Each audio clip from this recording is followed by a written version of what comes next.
Shalom sobatku yang terkasih di dalam Tuhan Yesus Kristus.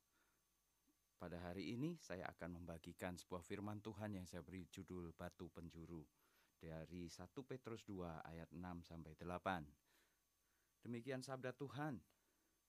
Sebab ada tertulis dalam kitab suci, sesungguhnya aku meletakkan di Sion sebuah batu yang terpilih, sebuah batu yang mahal, dan siapa yang percaya kepadanya tidak akan dipermalukan.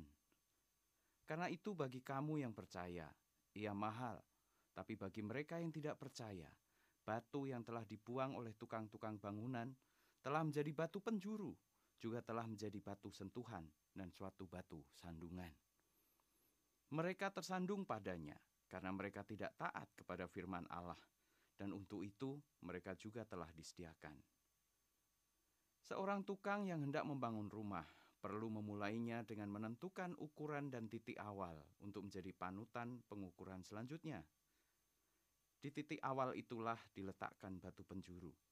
Setiap batu yang berasal dari sungai itu diambil oleh tukang dan menjadi batu yang sangat berharga dan berpengaruh bagi keseluruhan bangunan itu nantinya.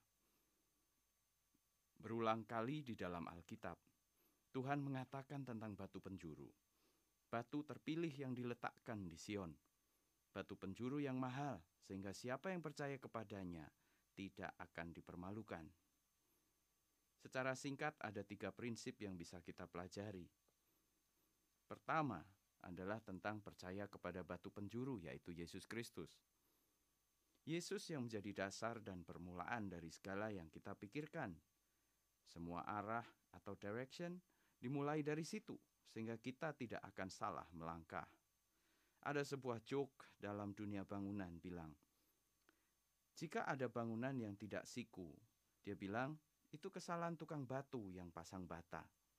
Tukang pasang bata bilang, bukan saya, karena saya mengikuti pondasinya. Pondasinya sudah salah sejak awal.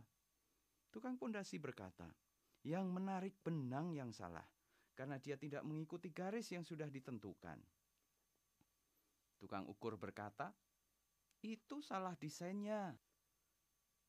Dulu ketika kita buat bangunan ini, tukang pondasi bilang, mudah, nanti bisa diakali. Ketika ditanya pada tukang pondasi, dia bilang, biar tukang bata nanti yang menyesuaikan. Rupanya tukang bata juga mengandalkan tukang plester. Biar mereka yang atur tebal tipis plesteran, supaya semuanya bisa baik saja. Ternyata tukang plester menyebabkan tembok menjadi tebal tipis, tidak sama, dan akhirnya tukang kusen pintu dan jendela meradang karena mereka saling menyalahkan. Semua saling menyalahkan karena sejak awal mereka mengandalkan dan percaya dengan cara yang keliru. Yang berikutnya, yang kedua adalah mengikuti arahan dari batu yang hidup, atau dengan kata lain, taat. Jika kita sebagai bangunan rohani, sebagai imamat rajani, salah mengikuti arahan dari batu yang hidup itu, maka dapat dipastikan bahwa bangunan rohani itu tidak akan kokoh, didera berbagai persoalan dan rapuh. Ketaatan menjadi kunci dari sebuah bangunan yang bagus dan kuat. Dapat diilustrasikan bahwa seorang tukang harus tahu apa yang sedang dia kerjakan. Dia harus mengikuti komando dari sang mandor atau ownernya. Dia tidak boleh menafsirkan semaunya dan mengerjakan karena dia suka saja, tetapi benar-benar sesuai dengan komando dari atasannya. Begitu pula bahwa kehidupan kita tidak bisa digunakan secara ngawur atau tanpa petunjuk dari sang komandan kita, yaitu Yesus Kristus. Hal yang ketiga yang tidak kalah penting adalah jangan menjadi batu sandungan. Batu yang tidak terkait dengan batu penjuru itu berarti tidak mau menjadi bagian dari bangunan rohani, dan kehadirannya justru akan menjadi batu sandungan bagi orang lain. Batu semacam itu perlu dipinggirkan atau dihancurkan agar dapat berfungsi lebih baik dalam pembangunan bait Allah yang kudus. Hidup orang percaya sudah seharusnya menjadi berkat buat orang lain, memperkuat dan mengingatkan sesamanya.